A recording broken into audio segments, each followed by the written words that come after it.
Hello guys, welcome back to my channel. आपका स्वागत है आज के इस नए व्लॉग में।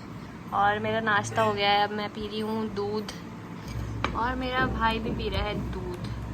मैं पिंक दूध पी रही हूँ, मेरा भाई पी रहा है अपने जैसा ब्राउन दूध।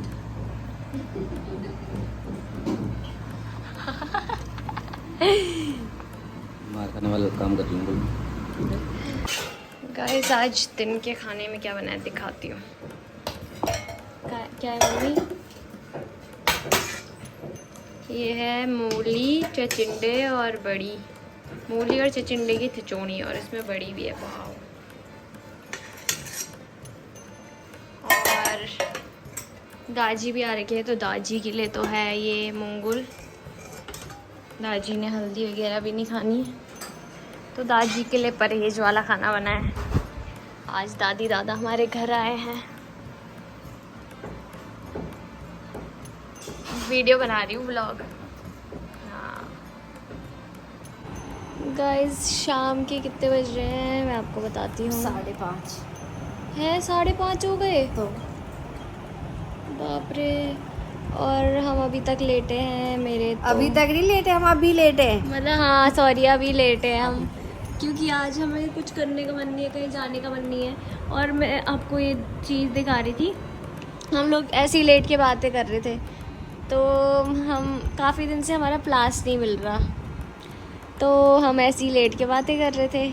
और आपको याद होगा कि कुछ दिन पहले हमने मेरे रूम के पर्दे लगाए थे, तो तब वो प्लास से नट खोला था पर्दों का।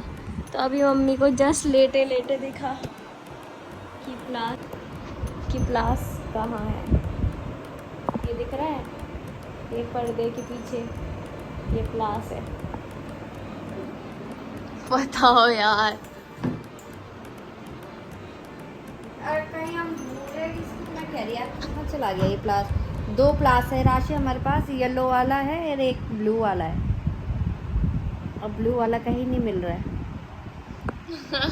कैसे मिलेगा? इतनी वो करोगे आप तो समझदारी से काम। समझदारी लास्ट तूने लगाए थे। नहीं नहीं नहीं नहीं नहीं, हो अभी नहीं तू ना अपना सकता। ब्लॉग निकाल के देख। हो ही नहीं हो ही सकता। नहीं सकता। ये दूसरे जो पर्दे मंगाए थे ना तूने, वो तूने लगाए थे। तो मैंने तो प्लास यूज़ ही नहीं किया, उसमें मेरे को ज़रूरत ही नहीं पड़ी प्लास यूज़ करने की। वो तो ऐसे ही खुल गए थे हाथ से ही। आपने ही टांगा वो वहाँ पे।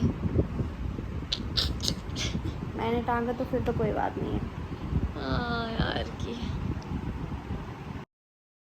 गाइस, आज दोबारा मैंने एक स्टोरी सुनी है, तो वो मैं आपको भी सुनाऊंगी, मम्मी को भी सुनाऊंगी, ठीक है?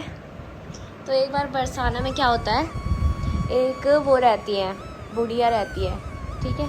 तो वो अपने बेटे की शादी करके लाती है, तो बहू लाती है घर पे। तो जब शादी वादी सब हो जाती है, तब उनको याद आता है कि यार मैंने तो राधा रानी को बुलाया ही नहीं शादी में। और होता नहीं है, शादी से पहले याद रहता है कि इसको बुलाना है, इसको बुलाना है, इनको बुलाना है।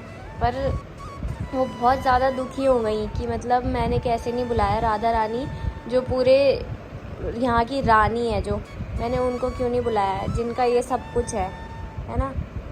तो फिर वो बहुत दुखी होती है। तो फिर सोचती है कि चलो मैं अब, मेरे से भूल तो हो गई है, अब मैं महल में जाके माफ़ी मांग लेती हूँ। तो वो राधा रानी के महल में चली जाती है। तो महल में जाके ना वो माफ़ी मांगती है कि श्री जी मुझे माफ़ कर दो कि मैं आपको बुला नहीं पाई, मुझे ध्यान ही नहीं आया बिल्कुल, मेरे एकदम पता नहीं कैसे मेरे दिमाग से निकल गई ये बात, मैं बहुत ज़्यादा क्षमा मांगती हूँ आपसे। तो राधा रानी तो है ही इतनी दयालु। राधा रानी ने बोला कोई बात नहीं, तुम अब आ गई ना, मेरे लिए इतना ही बहुत है कि तुम अब आ गई।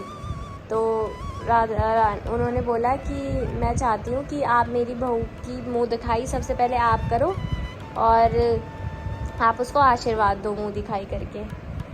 तो तब तक कृष्णा को ये सारी बात पता चलती रहती है ना? तो कृष्णा तो ठहरे मजाकिया और नटखट छलिया, है ना? तो फिर कृष्णा क्या करते हैं, राधा रानी उनको बोलती है कि जाओ फिर अपनी बहू को लेके आ जाओ, महल में ही ले आओ बहू को। तो फिर जब तक वो बुढ़िया घर पहुंचती है, उससे पहले ही कृष्णा घर में चले जाते हैं, और घर में जाके बहू को बोलते हैं कि तू सो जा, तेरी सास ने बोला है कि तू सो जा। करके और उसको सुला देते हैं, और खुद बिल्कुल बहू के जैसे सज धज के श्रृंगार करके घूंघट ओढ़ के बैठ जाते हैं। तो सास घर पे आती है, बोलती है वाह यार बहू कितनी संस्कारी है, अभी तक घूंघट नहीं हटा रही और श्रृंगार वगैरह सब कुछ करके बैठी है। तो बहू से वो बोलती है कि चल राधा रानी के महल चलना है आशीर्वाद लेने। तो चल देते हैं दोनों। फिर महल में पहुंचते हैं। तो महल में पहुंच के राधा रानी मतलब बोलती है कि मतलब पहुंच जाते वो महल में। तो फिर राधा रानी के चरण को स्पर्श करती है, प्रणाम करती है। तो राधा रानी के चरण को देख के मतलब कृष्णा को तो मतलब मज़ा ही आ गया होता है कि मतलब राधा रानी के चरण देखने को मिल गए, है ना, छूने को मिल गए।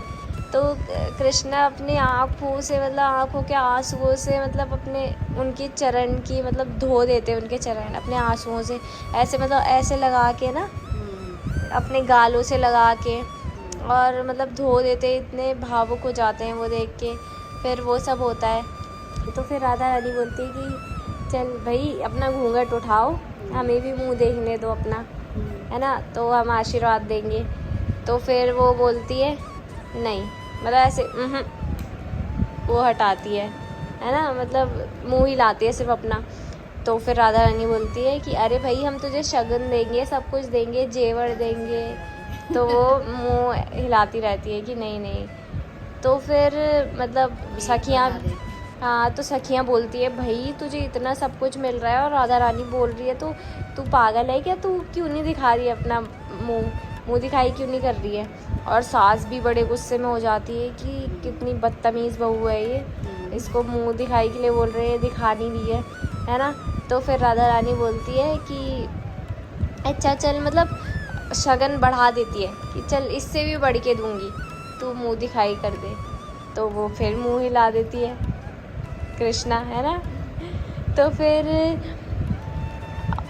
राधा रानी बोलती है अच्छा चल ठीक है, मैं तुझे सबसे अच्छा उपहार देती हूँ, तब तो तू मुंह दिखाई कर ही देगी। अब राधा रानी को तो सब पता रहता है, राधा रानी को तो कहीं से मतलब किसी दूर से कहीं से कोई हवा का झोंका भी आएगा कृष्णा को छू के, तो वो तो उस महक से ही बता दे कि ये मेरे प्रेमी की महक है ना। तो राधा रानी को तो सब पता था, पर लीला कर रही थी। तो फिर वो बोलती हैं राधा रानी कि चल ठीक है, अब मैं तुझे और भी ज़्यादा बड़ा उपहार देती हूँ जो मैंने आज तक किसी को नहीं दिया, तब तो तू दिखाई देगी मुँह। चल मैं तुझे अपने निज महल में वास देती हूँ, तू मेरे साथ ही रहेगी, मेरे पास रहेगी हर समय। ओहो, फिर तो कृष्ण की खुशी का ठिकाना नहीं रहता। फिर वो घूंघट उठा देते हैं। तो घूंघट उठाते हैं तो देखते हैं अरे भाई ये तो ठाकुर जी है। और सारी सखियाँ भी अपना घूंघट कर लेती है और शर्म के मारे हंसने लग जाती है ना, मतलब की करने लग जाते हैं सब। और उसकी सास भी वो रह जाती है कि अरे ये क्या हो गया। और फिर राधा रानी बोलती है कि आपने ये सब क्यों किया कृष्णा से, कि आपने ये सब क्यों किया, मैं आप एक बार बोलते तो मैं अपना सब कुछ आप पे वार दूं, आपको क्या ज़रूरत है ऐसे करने की, है ना। तो राधा रानी बोलती है कि आपने क्यों किया ये सब, आप पे तो मैं सब कुछ वार दूं, है ना, आपने ये सब क्यों किया, आपके एक बार बोलने पे तो मैं तो अपना सब कुछ आपको वार के दे दूं। तो कृष्णा बोलते हैं कि मुझे सब कुछ ही तो नहीं चाहिए, मुझे तो सिर्फ तुम्हारे निज महल में वास मिल गया, मेरे लिए तो वो ही सब कुछ के बराबर है। अच्छी है ना स्टोरी। गाइस आपको कैसी लगी स्टोरी कमेंट करके बताना, और इस व्लॉग को करते हैं यहीं पे। अगर आपको ये व्लॉग पसंद आया होगा तो लाइक कमेंट शेयर और सब्सक्राइब कर देना मेरे चैनल को।